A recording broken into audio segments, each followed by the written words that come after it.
Hi, everyone. Welcome. This is a special opportunity with a very special guest. It's also a particularly important opportunity, and Mr. Secretary, you will understand this.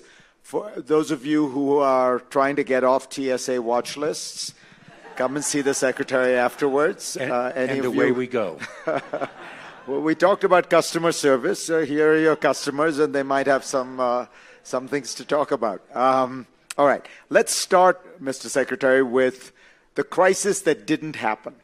For those of you who don't remember, under a certain health authority, Title 42, I think it was called, the president, the administration had the ability to deport people instantly without essentially any kind of due process because of COVID. That authority expired in May.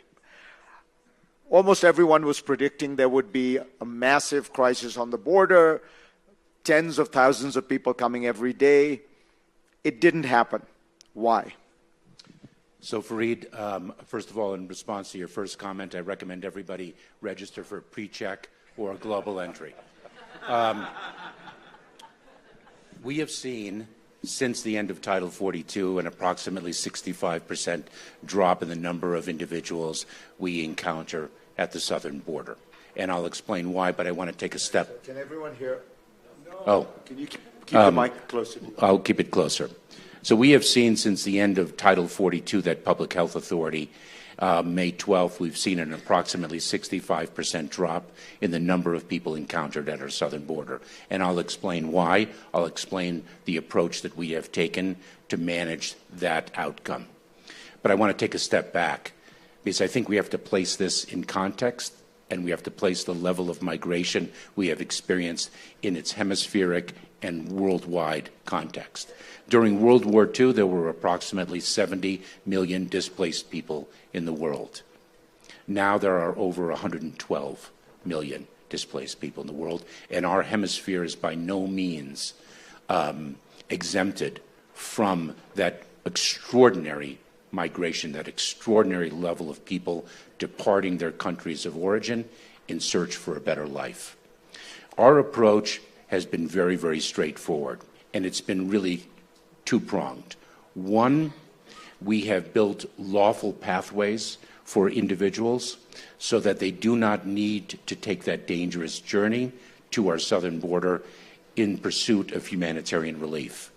We have accelerated our refugee processing. We have instituted family reunification programs. We use our discretionary authority under humanitarian parole, and we are meeting people where they are. At the same time, we have sought to disincentivize people from taking that dangerous journey, and we raised the evidentiary threshold that one must meet to make an asylum claim at the border. And that has been controversial. I must say that we find it to be compelled from a humanitarian perspective, because 15 years ago, migrants would arrive at our southern border on their own. That is not the case now. One must place one's life and one's life savings in the hands of smugglers, and the level of tragedy and trauma that we observe is something that we feel compelled to avoid. So the very fact that you talk about it the way you do, smugglers, these people making the journey in hundreds of thousands, if not millions, 2.5 million people apprehended on the southern border last year, all applying for asylum. Now, as I understand it, asylum was meant to be for people who faced individual persecution because they were of a certain race, of a certain religion. The image brought up is, of course, Jews during World War II. When you have 2.5 million people coming in and claiming asylum, it feels to me like it is a powerful demonstration that the asylum process is broken, that people who are ordinary economic migrants are making a rational decision to essentially game the system. So is the asylum system broken, and how do you fix it? So the composition of the people whom we are encountering is a complex one. We see people who indeed are fleeing persecution by reason of their membership in a particular social group. That is the technical definition. We see people fleeing extraordinary violence, poverty, corruption, climate change, of various reasons. Economic migration does not qualify for asylum, but our system, Fareed, is indeed fundamentally broken. And, you know, there is unanimity about that fact, but regrettably we cannot seem to all agree upon a solution. Let me put it bluntly. Do you think that Republicans in Congress want to solve this problem or want to keep it alive because it works very well as election politics for them? Certainly I've heard that opinion expressed by others.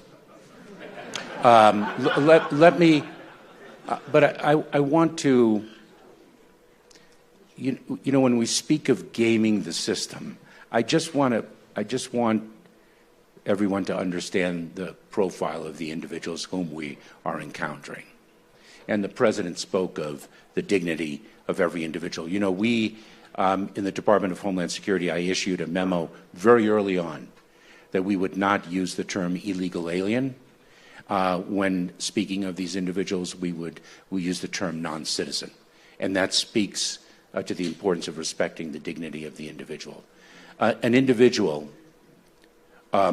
who's a parent whose daughter cannot walk safely to school and who is so desperate for a better life for that daughter, who allows that daughter to flee on her own in the hands of others, to traverse another country only to reach the dangers of the southern border, that speaks to the level of desperation. That daughter may not be fleeing persecution by reason of her membership in a particular social group, but at the same time, she's not gaming the system. Well, when I say gaming the system, look, I don't blame those people. They are making the rational decision, which is it's a much better idea to apply for asylum. It takes years to adjudicate. You slip through the cracks. You can live in the country. Thankfully, we do not live in a police state. Once you get into America, it's very hard to track you down. So I'm not suggesting that these people are, you know, they're doing the right thing. But my point is, in the old days, the Irish fled the potato famine. The Sicilians were fleeing gang violence. But that's not what, you know, asylum was meant to be for the kind of small number of people who were individuals. What's the way to get back to that? Because otherwise, no matter what you do, you're going to be talking about a number of people applying that is beyond the capacity of any government to process. And, you know, as you know, it's not just America that's facing this. The Brits are facing this. The French are facing this. The Spanish are facing it. And everybody, by the way, it's fueling right-wing populism. Yes, and we've seen that in the upheaval in certain political establishments around the world. The system has to be broken. You know, before our administration began, the average length of time between an arrival at the border, a claim of credible fear, that initial threshold, and the ultimate adjudication of the asylum case was 6 years. 6+ years. And so, what is it now? And what happens? Well, what happens is people get a job. Their children go to our schools. They may have a child, a U.S. citizen child, and they establish roots. And then it becomes very difficult to remove them. Right now, what we have done is we have promulgated a regulation that seeks to collapse that 6-year period into under a year. And we've empowered our asylum officers to adjudicate those claims. And so we're making the reforms that we can. Meanwhile, on the other end of this, which is skilled immigration, it seems to me we have a different kind of crisis. There's a huge demand for skilled labor. We don't seem able to set up an immigration system that finds these people. To me, the most remarkable statistic here is Canada let in 250,000 skilled immigrants last year. The United States, with 8 times the population of Canada, let in 85,000. The way you get in as a skilled immigrant today in the United States is you enter your name in a lottery. To me, there's nothing more symbolic of how broken the system is, that in order to get into the United States as a skilled immigrant, you don't go through a meritocratic process. You don't go through a system of rules and laws and judicious judgments about you. No, you go to Vegas. You hope that you get lucky and you hit the hard 8. Surely we've got to fix this. So for the skilled workers, there are applications. People submit their qualifications. Companies seek to hire them. It has a level of organization. And then you put it into a lottery. And then you put it into a lottery. There is no question, Fareed, that our immigration system is not calibrated to our economic needs. That numeric limit on skilled workers has been in existence for years and years, and Canada is able to calibrate the number of skilled workers it seeks to join according to the market needs in the country each year, and we are just so outdated. And again, this would require congressional action, and you just think there's no prospect of that? I am a relentless optimist. My optimism is under grave challenge. And again, you must be involved in these discussions. Is it possible to engage Republicans on this? Because on this particular issue, I assume that there is, again, as you say, maybe not unanimity, but a sense that these are small numbers in the grand scheme of things that would make a huge impact on the U.S. economy. Is there any prospect of a Mitch McConnell or a Kevin McCarthy taking this on? I can't speak to those individuals, but I can say that there are members on both sides of the aisle that have been driving for immigration reform and continue to drive for it. It's just a very, very challenging landscape, as I think we all know. And so going forward, is your hope with the people coming in from the southern border, because I think you agree, this is not going to stop anytime soon. You've got climate change, you've got political instability, you have the usual mix of poverty and disease. People are going to keep coming. Is the idea that you will simply try to have the process work better? Do you have enough immigration judges to review this stuff so that the asylum application doesn't take 6 years? What's the long-term, short of some kind of grand immigration reform, what do you hope this looks like in a few years? Our hope is that our model of incentivizing people to apply for relief before they take the journey and delivering a consequence regime if they don't avail themselves of those pathways works and keeps a cap, if you will, on the number of people we encounter under very dangerous circumstances. Fundamentally, we need the system to be fixed. We have an immigration court backlog with the immigration judges of over 2 million cases. Wow. All right. As if that isn't enough, you've got a few other things on your plate. We spend a lot of time at fora like this talking about terrorism. We don't talk about it that much. Has the threat diminished? I would say that the threat has evolved. Our department was formed in 2003. We have one of the heroes of our department, Jane Harmon, here. Of course, it was born of the tragedy of 9/11, and our focus was on the foreign terrorists seeking to enter the United States to do us grave harm. Over the years, 10 years later or so, 2012, 13, 14, it really changed. Our focus, the prior threat of the foreign terrorists persisted, but we saw rise in prominence what we called the homegrown violent extremists. The individual already resident in the United States, radicalized to violence by a foreign ideology, who sought to do us grave harm. We have now seen that, and that remains. We just saw the arrest of a 17-year-old radicalized to violence by ISIS. So those threats persist, and we keep our focus on them, but we've seen a rise in what we term domestic violent extremism.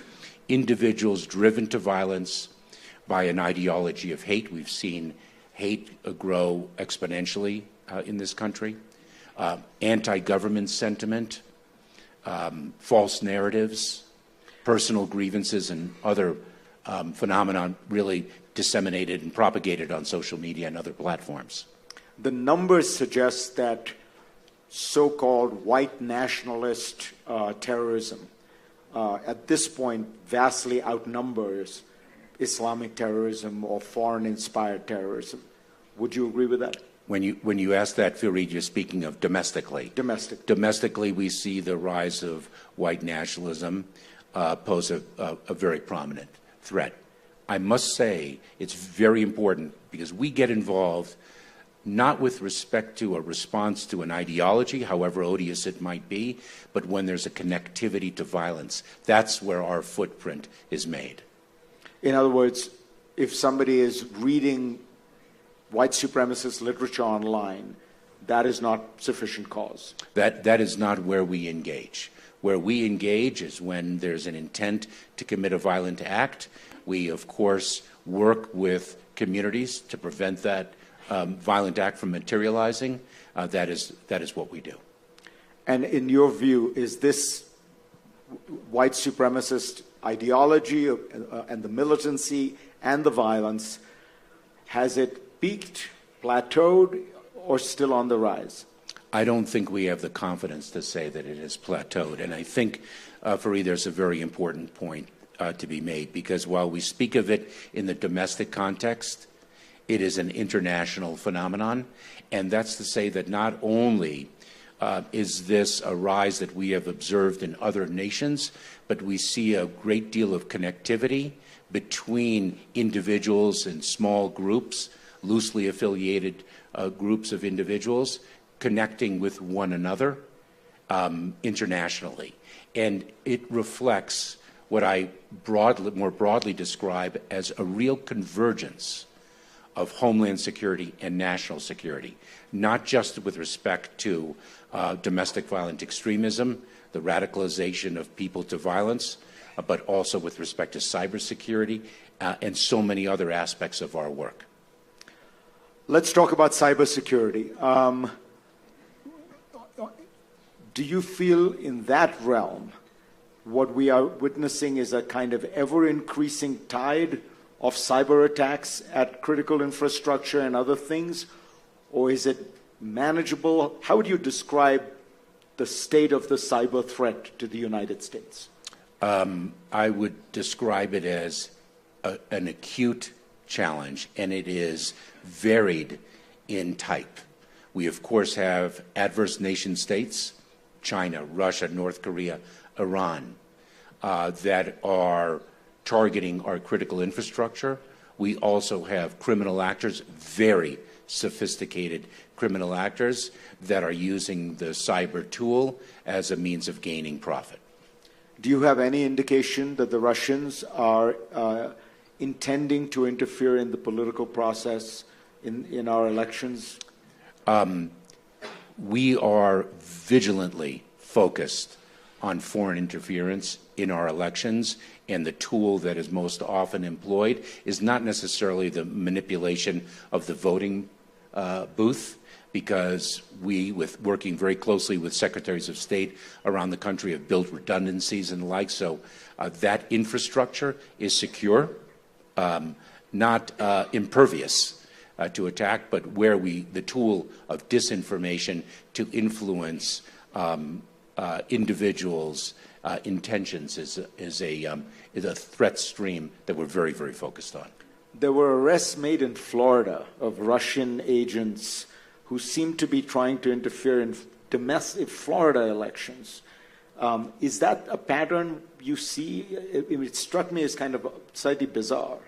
I don't know that it's a pattern, but remember, it's not just necessarily national elections that are within the purview of our work to make sure that our election system as a country is secure.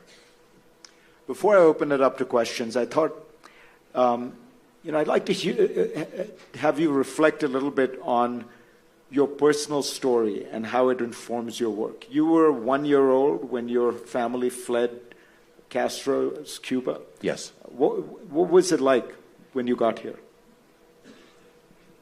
I've never been that precocious. So I will. Let me share a story with you, because my father lost the country of his birth, lost his small business that he was very excited about, and was not able to be by his mother's side when she passed from cancer. It was the second time in my mother's life that she was a refugee. She fled World War II very late and lost a tremendous amount of family. And it really brings us back to where we started. The understanding of displacement was something that I grew up with, and it was a very profound theme in my parents' teachings to my sister and to me. When I was the director of U.S. Citizenship and Immigration Services, I visited a refugee camp in Dadaab on the Kenyan-Somali border. And I could not describe these individuals as poor, because poor sometimes can reflect that one has something but not enough. And these people had nothing. They slept on the sand. They had paper or plastic bags as the roof. When the sun set, it was pitch dark. The camp was designed for 90,000 people, and when I visited, 300,000 people were there. And I sat in on an interview of a family of 6. And the refugee officer started her questioning of the family to see whether that family could qualify to come to the United States as refugees. And she asked the 17-year-old daughter the first question of, where were you born?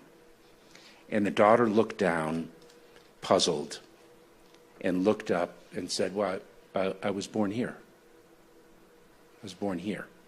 She had known nothing else but that camp. And I came back, and I had a very difficult time identifying myself as a refugee, despite my upbringing and the inculcation of that definition in my being. And I reflect on that because when we promulgate policies in whatever area of our work, and our mission set is so expansive, the Commandant of the United States Coast Guard, Linda Fagan, the first woman Commandant of the Coast Guard, is here. That is one of 8 operational agencies in a department that is 260,000 people strong. From FEMA to Coast Guard to Border Patrol to Secret Service, we cover so much. Whatever policy we promulgate is a reflection of not only who we are, but who we want to be. And that is a struggle in a very, very difficult climate, and that's what makes it a privilege to serve. Okay, opening it up to questions.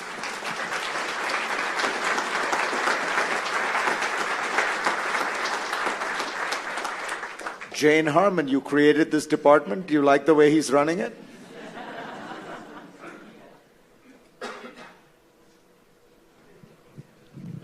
You bet I do. And I just want to say to you, Ali Mayorkas, that under the most difficult circumstances and the political dysfunction of Washington, you're doing a wonderful job. Thank you, Chief. Thank you. Thank you. An observation and a question. The observation is that the failure of our immigration system is not the fault of the Secretary of Homeland Security. It's the fault of the United States Congress, which has missed every opportunity to reform the system. There was a pretty decent bill on the floor of the House during the Bush 43 administration, which I proudly voted for and which failed by about 5 votes. And it would have made this job manageable. I just wanted to ask about a couple of areas you didn't touch on because I think they matter enormously. One is the importation of fentanyl and fentanyl products, not just through the southern border, but everywhere else. I think everyone would be interested to hear what you're doing about that. And the other is, let's remember, 9/11 was an attack on us through our air system, and TSA is part of the Homeland Security Department, and what is the Transportation Security Agency doing, especially since most of us went through airport hell to get here. I'm not blaming it on you, but it really is hard to travel these days. Well, let me start on the second question. Airline security. I will say, when all of you think about your experience at the airport, my bet is that you think about the convenience, the facility of the travel. You don't necessarily, uppermost in your mind is not necessarily the security of your flight. And that is a transformation. And it is TSA, Customs and Border Protection, their extraordinary architecture that they have built in collaboration with the airlines, our phenomenal partners in advancing our security, and our partnership with other countries. And so it is a very sophisticated architecture that we have achieved. Jane, in your first question on fentanyl. You know, I grew up in the federal system as a federal prosecutor. I prosecuted cocaine trafficking cases, methamphetamine, black tar heroin. Nothing is like fentanyl in terms of its toxicity.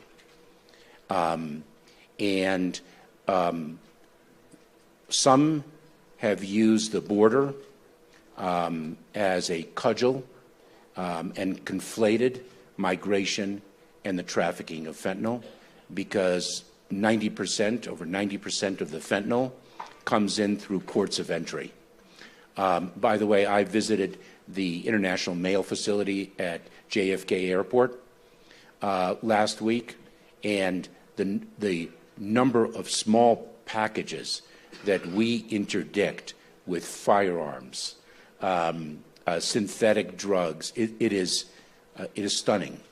And we have advanced so far. The fentanyl problem we have 70,000 Americans die last year. It is not a creation of the past 24 months. There were, I think it was 58,000 deaths in 2020. This is the scourge of drugs is something that we have never overcome. We are addressing the supply side from an enforcement perspective. We are harnessing artificial intelligence to advance our capacity to interdict drugs, to be able to see anomalies in passenger vehicles, commercial trucks. I will say the creativity of the smugglers is extraordinary, and yet our ingenuity in building response protocols is also extraordinary. Can I just ask a quick supplementary? There are two schools of thought. One, that China bears some responsibility for this because the source chemicals come from there. The other is that this is sort of China bashing, that those chemicals could have been combined into very different products. What do you think is the right way to think about it? China, the precursor chemicals, many of which have legal use, the precursor chemicals, the pill presses that are used to manufacture fentanyl, it's extremely easy to manufacture, it's extremely quick, it's easy to conceal. We seized long vertical candles that were hollowed out with pills. China bears responsibility. We need their assistance in interdicting the chemicals and pill presses that are going in volumes that don't reflect legitimate use. I think there was another question here. Yes, ma'am.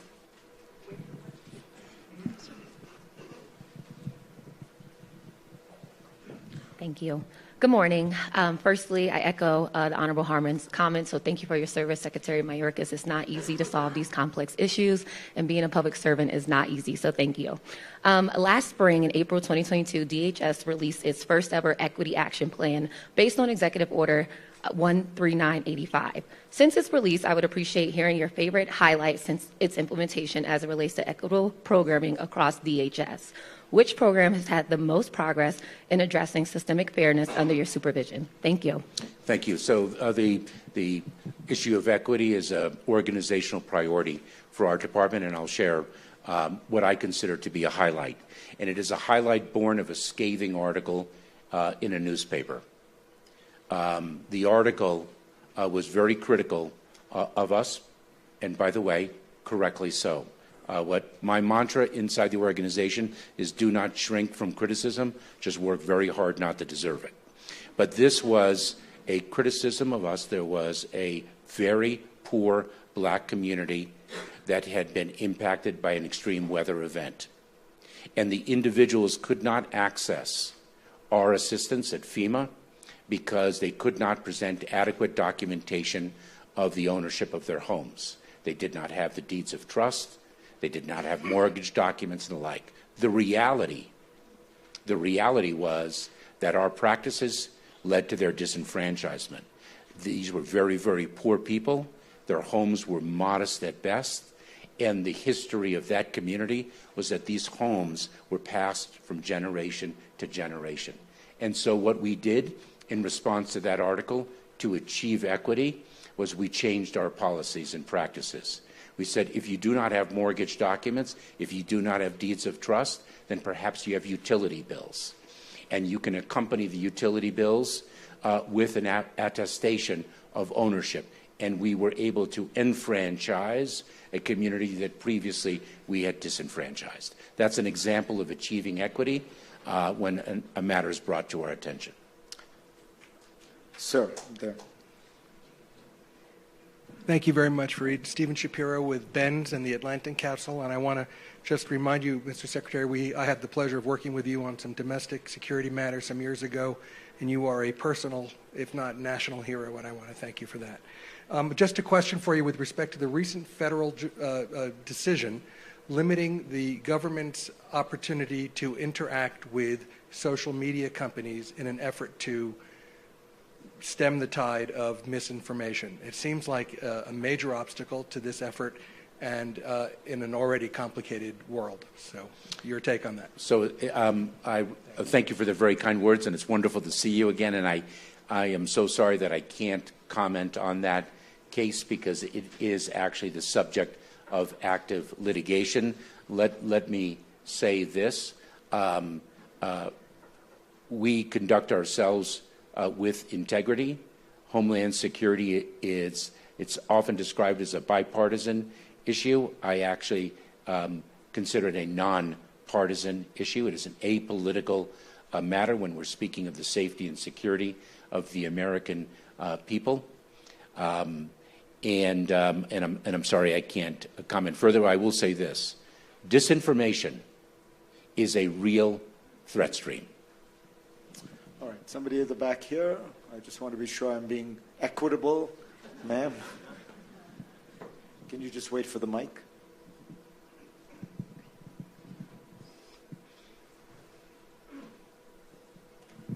Thank you. Hello again, Mr. Secretary.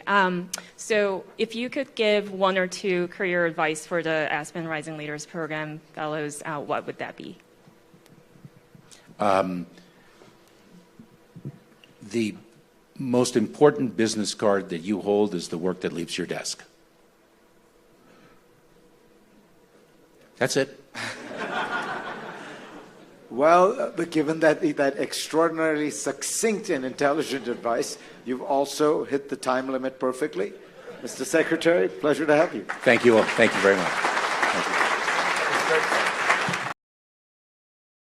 Thanks for watching our YouTube channel. Follow today's top stories and breaking news by downloading the NBC News app.